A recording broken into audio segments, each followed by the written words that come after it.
গণ অভ্যুত্থানের 1 বছরের পরেও আমরা এই দেশকে আমাদের আকাঙ্ক্ষা অনুযায়ী পরিবর্তন করতে পারি নাই। আমরা দেখেছি অনেক শক্তি যারা আমাদের সাথে আন্দোলনে ছিল তারা গণ অভ্যুত্থানের আকাঙ্ক্ষা থেকে সরে গিয়েছে। সারা দেশে আমরা ঘুরলাম, আমাদের কি অর্জন হলো? আমরা মানুষের কথা শুনতে গিয়েছিলাম যে গণ অভ্যুত্থানের পরে বাংলাদেশের সাধারণ মানুষ এখন কেমন আছে, আমাদের শহীদ পরিবাররা কেমন আছে, আমাদের আহত যোদ্ধারা কেমন আছে। আমরা দেখেছি তারা ভালো নাই। এটা আমাদেরকে কষ্ট দিয়েছে, এটা আমাদেরও ব্যর্থতা যে গণ অভ্যুত্থানের 1 বছরের পরেও আমরা এই দেশকে আমাদের আকাঙ্ক্ষা অনুযায়ী পরিবর্তন করতে পারি নাই। কিন্তু আমরা আমাদের আকাঙ্ক্ষা থেকে সরি নাই। আমরা দেখেছি অনেক শক্তি যারা আমাদের সাথে আন্দোলনে ছিল তারা গণ অভ্যুত্থানের আকাঙ্ক্ষা থেকে সরে গিয়েছে। গণ অভ্যুত্থানকে কেবল ক্ষমতার পট পরিবর্তনের একটা আন্দোলনে পরিণত করেছে। কিন্তু আমরা বলেছিলাম সেই 3রা আগস্ট, আমরা আজকেও বলেছি, আমরা পদযাত্রার প্রত্যেকটি জেলায় বলেছি গণ অভ্যুত্থান ছিল নতুন বন্দোবস্ত তৈরির আন্দোলন, মানুষের গণবিস্ফোরণ। বাংলাদেশের একমাত্র স্মার্ট সিটি বসুন্ধরা এখন আরো নিরাপদ, আধুনিকতায় আরো এক ধাপ এগিয়ে। আমরা সারা দেশে মানুষের কথা শুনেছি।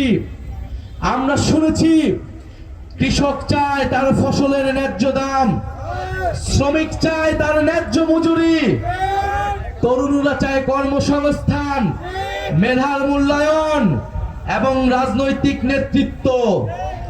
মধ্যবিত্ত চায় মর্যাদাপূর্ণ জীবনযাপন, শিক্ষার অধিকার, স্বাস্থ্যের অধিকার। আমাদের সাধারণ মানুষ চায় একটা বৈষম্যহীন বাংলাদেশ। আমাদের আলেম সমাজ চায় ধর্মীয় মূল্যবোধ সম্পন্ন সমাজ। আমাদের সংখ্যালঘু সম্প্রদায় চায় নাগরিকের সমান অধিকার এবং নিরাপত্তা। আমাদের নারীরা চায় সিদ্ধান্ত গ্রহণে অংশগ্রহণ এবং ক্ষমতায়ন। আমাদের ব্যবসায়ীরা চায় চাঁদাবাজ সন্ত্রাসদের কাছ থেকে নিরাপত্তা। আমাদের চরাঞ্চলের মানুষ চায় ভূমির অধিকার। আমাদের সীমান্তে আমাদের ভাই বোনেরা চায় জীবনের নিরাপত্তা। আমাদের নদী পাড়ের মানুষরা চায় নদী ভাঙনের হাত থেকে রক্ষা। আমাদের জলবায়ু পরিবর্তন থেকে রক্ষা পেতে চায় তারা। আমাদের সমগ্র বাংলাদেশের সাধারণ মানুষ চায় সংস্কার এবং বিচার। আমাদের গণ অভ্যুত্থানের আহত যোদ্ধারা, শহীদ পরিবাররা চায় গণ অভ্যুত্থানের সাংবিধানিক স্বীকৃতি, গণহত্যাকারীদের বিচার। আমরা নতুন বাংলাদেশের আকাঙ্ক্ষা প্রত্যেকটি জেলায় জেলায় মানুষের কাছে দেখেছি, তরুণদের চোখে দেখেছি, তরুণীদের চেহারায় দেখেছি।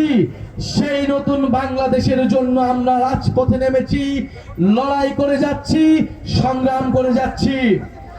আমরা চাই বাংলাদেশের মানুষ যেই সমতা, যেই ন্যায্যতা, যেই মানবিক মর্যাদা এবং ইনসাফ চায়, তার ভিত্তিতেই আমরা এই বাংলাদেশকে নতুন করে গড়ে তুলব, নতুন সংবিধান তৈরি করব।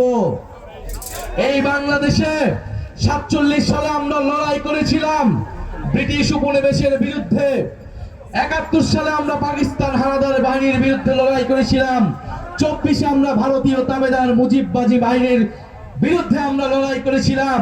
আমাদের এই ঐতিহাসিক সকল লড়াইয়ের আমাদের এই জনগণের আকাঙ্ক্ষা ছিল সমতা, ন্যায্যতা, মানবিক মর্যাদা এবং সামাজিক ন্যায় বিচার।